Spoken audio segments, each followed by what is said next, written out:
Bonjour à toutes et à tous, je vous invite à découvrir un univers où le travail rare et d'exception n'a d'égal que la magnificence de son œuvre.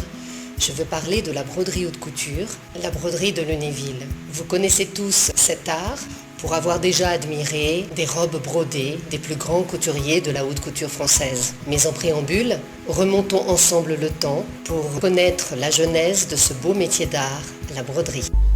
On la retrouve dans la période de la préhistoire, environ 15 000 ans avant Jésus-Christ, et permettait ainsi de faire la distinction du chef de tribu ou du sorcier des autres membres du groupe.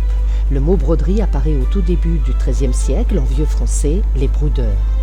Fin XIIIe, le prévôt de Paris, Étienne Boileau, nommé par le roi Louis IX ou Saint-Louis, fonde la Corporation des brodeurs, réunissant ces derniers en une communauté réglementée par les statuts de la Confrérie des brodeurs de Paris. Ces statuts codifiaient certaines conditions d'apprentissage. Exemple, pour devenir un artisan, il faut un apprentissage de 8 années et il est interdit de broder la nuit sur le métier. On retrouvera d'ailleurs sur des gravures du XIIIe siècle des métiers à broder dont la fabrication est demeurée inchangée de nos jours.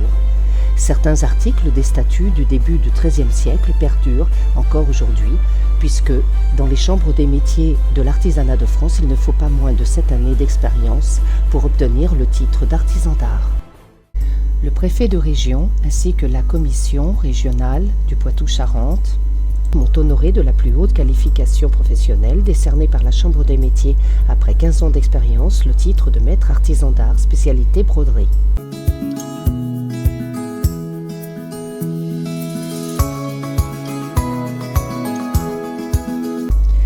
Situé à Sousse, à moins de 2h45 de vol de Paris, notre bureau de création R&D, recherche et développement, l'atelier de confection ainsi que l'atelier de broderie haute couture est le reflet exact de la haute qualité française.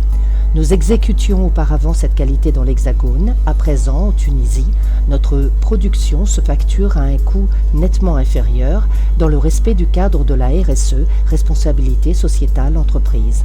Cela m'a permis de perdurer en Tunisie ce savoir-faire d'excellence et d'exception, haut héritage français, dont je suis fière d'être l'héritière en préservant et respectant toutes les techniques ancestrales et notre charte d'excellence à la française.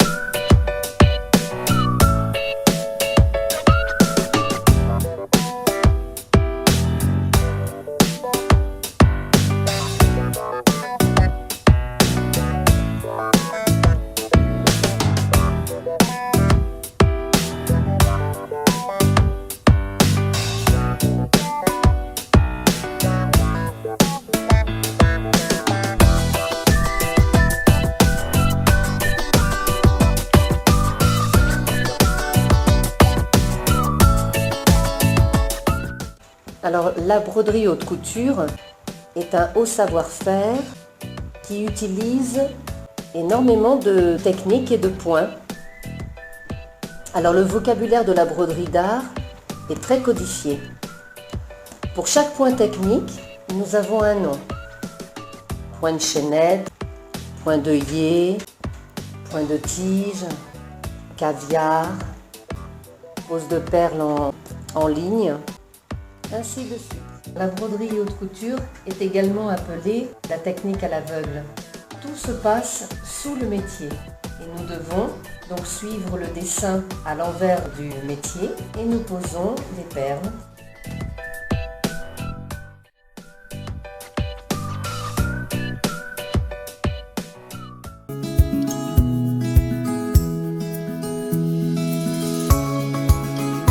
J'affectionne plus particulièrement, en dehors de la broderie de Lunéville, la broderie de ruban, dite aussi broderie de Pompadour.